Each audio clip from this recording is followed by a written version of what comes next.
Damos las buenas noches a nuestros queridos hermanos que nos acompañan esta noche eh, para un espacio más de esta pequeña iniciativa que tenemos como Camino de Amor, pero es algo que nos ilustramos todos, ¿no? Con nuestros comentarios, con nuestra participación. Y estamos, bueno, recorriendo el Evangelio según el Espiritismo. Esta vez estamos en el capítulo 21. Habrá falsos cristos y falsos profetas, mensajes errados, ¿no?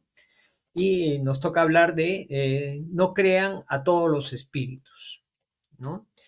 Este es un llamado, sobre todo ya a la formalización de las prácticas mediúnicas a través de las reuniones que para tal fin se establecen en los centros espíritas, pero como la mediunidad es una facultad humana que todos la poseemos en principio, no es necesario que un medium, indispensable que el medium para ser medium tiene que ser espírita. Entonces existen mediums que no son espíritas, por lo tanto, ¿no? Entonces, a través, digamos, de los años uno ve cosas, ¿no? A veces el deseo de sentirse importante como medium o el deseo de dar mensajes o de que lo vean pues como algo, no como una facultad, sino como que tuviera un don, ¿no? Tal es así que en las comunicaciones muchas veces los espíritus que se manifiestan son espíritus pues que no son elevados, ¿no? Burlones, como dice acá, burlones, fascinadores, y al igual que, digamos, con las personas encarnadas, nos encontramos con alguien, no sabemos, a veces tienen un buen léxico, buena palabra, pero en el fondo podemos de alguna manera determinar quién es, si es que nos dice, por ejemplo, que es un personaje famoso. Y si no se parece al personaje famoso, o si se parece, en todo caso, podríamos pedirle su documento de identidad y discernir si eso no es, ¿no es cierto? Pero en el caso de los espíritus es más complicado, porque en principio no los vemos. Segundo, no hay un DNI que nos puedan mostrar, ¿no es cierto? Entonces, ya entra el buen sentido, el sentido común en analizar estos mensajes, ¿no? O sea, porque se manifiesta un espíritu no quiere decir que el mensaje va a ser siempre un mensaje cierto, un mensaje elevado, un mensaje que trae alguna enseñanza, ¿no? Puede ser una tontería o puede ser algo que no es correcto, ¿no? Por ejemplo, hemos visto, hay personas que dicen, escriben libros incluso, eh, argumentando que el autor espiritual del libro es Jesús, por ejemplo, ¿no? El mismo Jesús. El espiritismo nos enseña que eso es prácticamente imposible, ¿no? O sea, por ley de afinidad, ¿no? Los seres humanos estamos en un nivel espiritual bajísimo comparado con el nivel de perfección que tiene Jesús, ¿no? Entonces, establecer una relación de afinidad y vibración con un espíritu tan elevado es complicadísimo, ¿no? Y más aún, los espíritus que se acercan, los guías, al ser incluso más elevados que nosotros, es por eso que se nos pide que seamos disciplinados y guardar la moral, el comportamiento, etcétera, para poder afinar con ellos, ¿no? Ahora, en el caso de los espíritus que no son elevados, puede darse casos, ¿no? Como que hablan mucho con un lenguaje muy florido, pero lo que uno tiene que hacer es analizar, pues, ¿no? El mensaje. Pueden ser bonitas palabras, pero que en el fondo no dicen nada o dicen cosas incorrectas, ¿no? Entonces, por ahí podemos determinar si se trata de un espíritu elevado o no. Y como acá mismo lo recomienda, ¿no? Por el fruto reconocerás al árbol, ¿no? Si es un fruto bueno, viene de un árbol bueno, ¿no? O si es una tontería, también hay que reconocerlo, ¿no?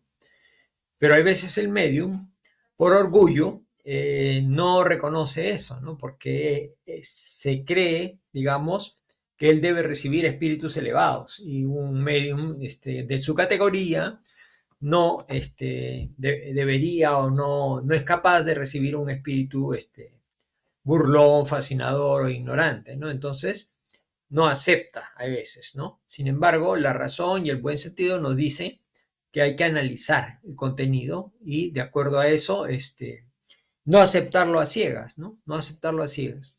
Han habido muchos casos en muchas partes donde han habido burlas, ¿no? O eh, indicaciones pues totalmente descabelladas, ¿no?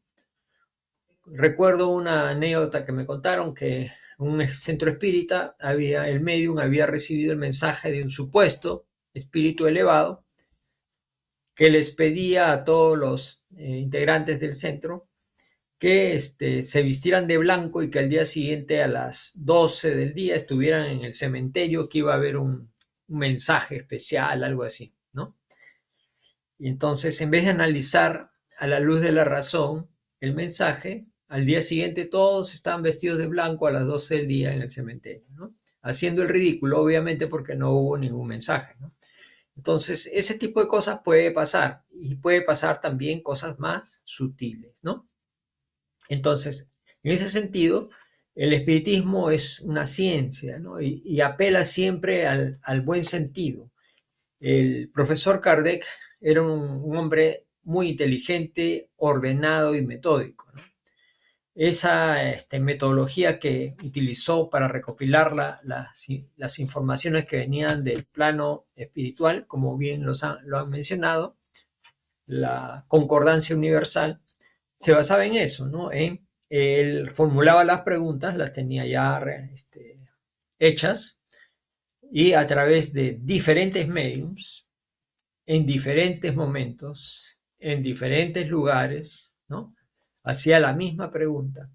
Y si las respuestas eran iguales, valía. Basta que una de ellas no sea igual, la descartaba. Porque él decía que no era serio aceptar algo que aparentemente tuviera algún atisbo de duda, ¿no? Entonces, ese era él, ¿no? Muy riguroso. Por eso es que a la hora que leemos las obras de la codificación espírita, podemos ver una prolijidad en orden, una sistematización de los escritos que son realmente admirables, ¿no? Y sobre todo para la época, ¿no? Entonces, recomendar eso, ¿no? La luz de la razón siempre y la luz que nos puede dar la doctrina espírita. Y donde hay luz, la oscuridad pues se disipa, ¿no? Eso es lo que hay que tener en cuenta, ¿no? Y al igual que las personas, que tenemos personas de toda naturaleza en el planeta, igual los espíritus, ¿no? No es porque alguien muere y ya cambia, ¿no? O se vuelve un santo, se vuelve un erudito o se vuelve de muy buena moral, ¿no? Si era un inmoral y un ignorante o un delincuente, a la hora de morir sigue siendo lo mismo, no cambia, ¿no? Es igual la persona, ¿no? La muerte no santifica a nadie, ¿no? Entonces, tener en consideración eso, ¿no? Y también entender también, incluso de repente dirán, pero no, pero yo no soy medium. Pero en principio todos somos mediums y todos a veces recibimos mensajes, ¿no? Porque estamos rodeados de espíritus, ¿no? A través de la inspiración, como menciona acá, ¿no? Entonces, algo que nosotros creemos que es nuestro, pero viene del otro plano, ¿no? Entonces, hacerle caso al llamado de Jesús, ¿no? Que no creamos, todo analicemos a la luz de la razón y verificar que sean espíritus de bien, porque el mensaje va a ser un mensaje de bien, ¿no? Porque así como hay falsos hombres que hablan bonito, también hay falsos espíritus que hablan ahí muy, muy bonito, muy florido, pero finalmente el contenido de sus palabras, de sus mensajes, es vacío, ¿no? Entonces, tengamos en cuenta eso en la vida, es un consejo práctico para la vida también. eh, Analizar los escritos, las cosas que llegan a nuestras manos, lecturas, videos o comportamientos o personas que conocemos, tener en cuenta esos detalles, ¿no? Eh, Lamentablemente, pues, la mediunidad es tomada como un negocio en muchas personas, ¿no? Que supongo sea por ignorancia, pero también hay de los otros, ¿no? O sea, gente que ha estudiado el espiritismo, sin embargo, no lo ha estudiado bien y lucra con la mediunidad, o la mediunidad que dice o supone tener, ¿no? Hay lamentablemente esos casos, eh, tengamos cuidado siempre para diferenciar, ¿no? O sea, aquella mediunidad que está envuelta en un tema material de dinero o algunas cosas de esa naturaleza, no confiemos en forma absoluta, ¿no? Siempre hay que desconfiar de ese tipo de cosas, ¿no? Cuando hay dinero de por medio, se torna dudoso, ¿sí?